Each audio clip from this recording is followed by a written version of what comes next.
Start this speech off by saying that this isn't an anti-American speech because this country is no longer America. Even the founders of this country would come up here and agree that the country that they hated and wanted to get away from is better than Mitako Bomni. Moving on to the first reason of why checks and balances is so bad. Passing legislation is faster in Britain because the executive and legislative branch are the same. It means that the legislation that that our Congress goes and fights against and gets gridlocked against it doesn't happen in the United Kingdom because their executive and legislative branch are the same. Means that all of the legislation that is trying to get passed right now is going to get passed. Means that the country works a lot better than the United States. Romney and Obama don't know what they're doing. Like, everyone saw the debate. Everyone knows that they're clueless, that they're just as clueless about what's going on in this country as we are. It'd be nice to actually be able to get something done. That's what the United Kingdom does, which means British rule is better than checks and balances. Means that we need to get rid of the Declaration of Independence to take down checks and balances. Next point is that the United Kingdom has a three-party system. Means that all of you independents in here that don't want to identify with Republicans or Democrats have a third option. Not only that, even minor parties have seats in Parliament. Yes, Parliament. Have seats in Parliament means that you no longer have to identify with a Republican just because you're anti-abortion. You no longer have to identify with the Democratic Party because you believe global warming is real.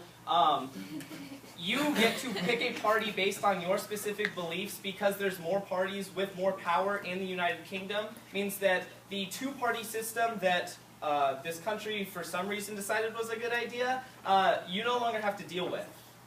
Makes British rule better. Let's get real here. We hate both Republicans and Democrats.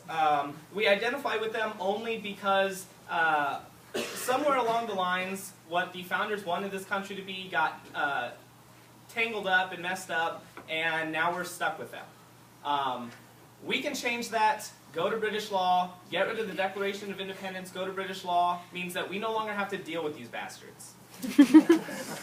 Okay, in answer to my opponent's arguments here, he says that the Declaration of Independence is key to democracy, but doesn't actually say why British democracy is bad.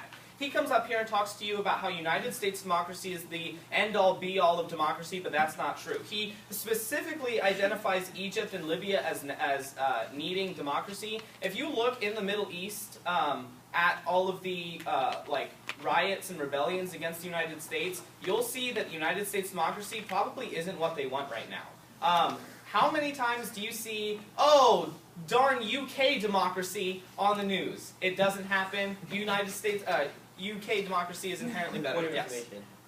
Sorry. Okay, you said, why is UK government bad? I'm going to give you like 15 reasons why, and that's the point. But on this essence that people around the world want British government because it's different from American democracy, that's just fundamentally untrue. As evidenced by the people who are equally angry about British troops and British democracy in their country as they are with Americans. Right, they're mad at the British troops because they're identified with the Americans, not because that they are British troops. The problem isn't that the British democracy is just as bad as the United Kingdom or as the United States democracy. It's the fact that the British and the United States are identified with each other, and they think that British democracy is what United States democracy is, and that's inherently false. Moving on to the next point. He next says that Declaration of Independence is key to credibility, but that's also false. Being able to get stuff done, i.e. passing the legislation, is what's key to credibility. Countries are looking at the hegemon, which is the United States, the superpower of the world, laughing at us because our Congress can't pass anything.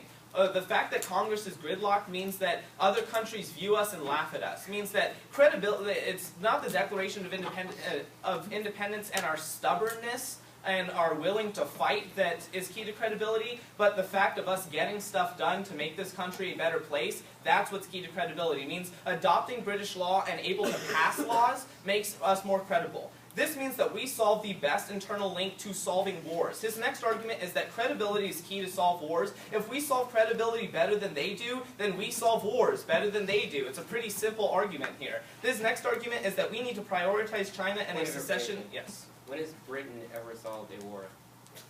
Starting a war. Right. That's without the... In 200 years or 300 years in history, can't prove one point when Britain solved a war. I mean, I think solving a war is pretty, like, what's the word? Yeah. Okay. Subjective, there you go. Solving a war is pretty subjective. Like, winning a war, solving a war.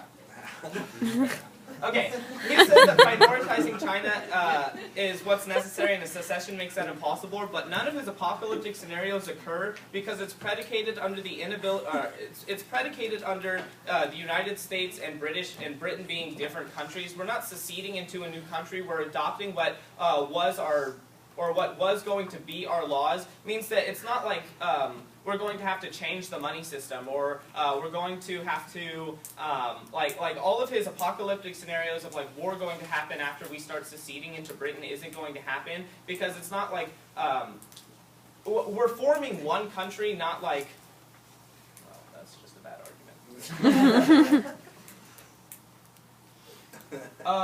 Yeah, so, scratch that one off your notes. We solve the better internal link to credibility means that his only apocalyptic scenario of war happening doesn't actually occur. The only thing that actually does occur is the riots and rebellions against the United States in the Middle East because of United States democracy predicated off of the Declaration of Independence. Means after we repeal the Declaration of Independence and adopt British law, all of that violence stops, means that we solve better forms of violence.